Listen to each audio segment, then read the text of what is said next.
This is my visual aid, and this is Austin recording, Debbie, Leslie, Cassie, and Chris.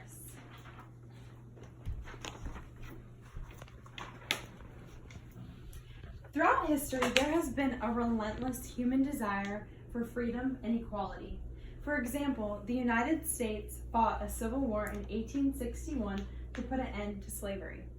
And leaders like Martin Luther King Jr. devoted their entire lives for the goal of equal rights for all.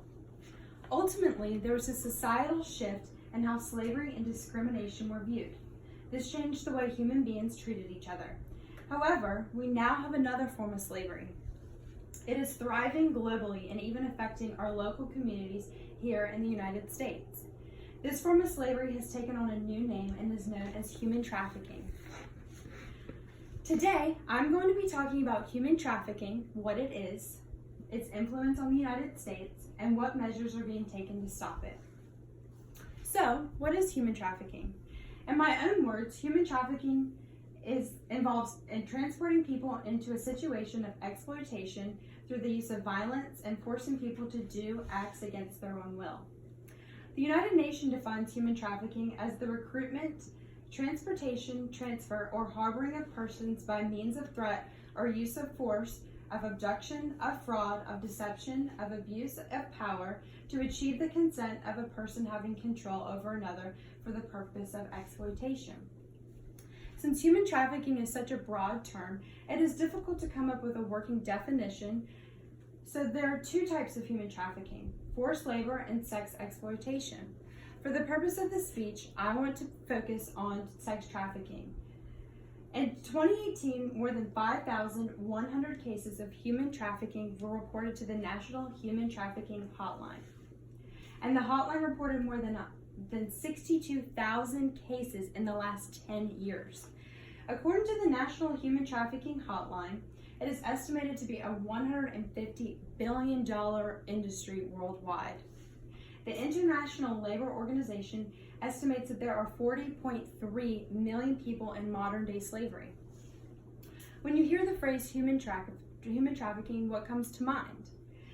Maybe you think about the red light districts in India where hundreds of young girls are being held captive in disgusting brothels, being forced to perform sexual acts on men twice their age. You might believe that this is just a foreign issue occurring overseas in third world countries. Unfortunately, that is far from the truth. With that being said, I now want to go into detail about human trafficking and its influence on the United States. Shockingly, the Texas Attorney General website said that there was an estimate number of 79,000 people who are victims of youth and minor sex trafficking here in the United States alone. 80% are women and children. In the United States, there are between 100,000 to 200,000 children in the sex industry per year.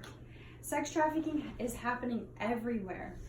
According to the article, Human Trafficking, What It Is, How Do We Miss It, and What Ohio is Doing About It, we see that it is happening in hotels, massage parlors, sexual service advertisement, street peddling, and many other places.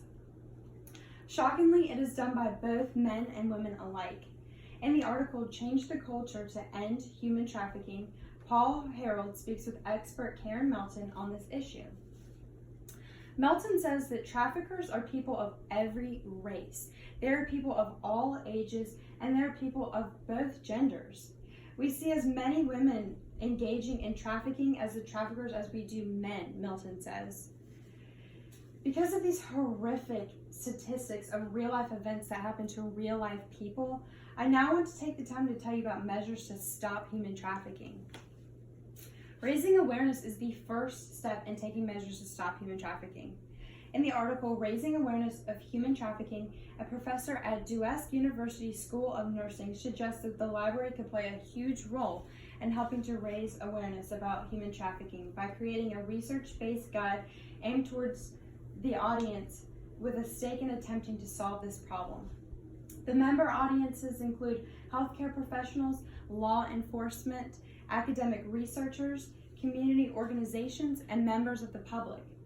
The Human Trafficking Research Guide is an online website that raises awareness on the issue as it provides information on the size, scope, and nature of human trafficking. It also includes additional information about the types of human trafficking, victims, policy and legislation, health concerns, and organizations that are combating human trafficking and supporting the victims. The civil society has also contributed to help this issue. They have set up rehabilitative centers for the survivors of human traffickers. They have alerted the government on what needs to be done, and they have created action plans with the goal to help stop it. In conclusion, it is evident that this is a major problem in the world today. And the first step is raising awareness of the cruelty of these actions, as well as recognize the sadness of those trafficked. Now that I have told you about what human trafficking is, its influence on the United States, and what measures are being made to stop it, I hope everyone has gained enough information to potentially stop something like this from happening to you or a loved one. After all, slavery was a horrible era to live in, and human trafficking should not leave anyone in modern-day slavery. Thank you.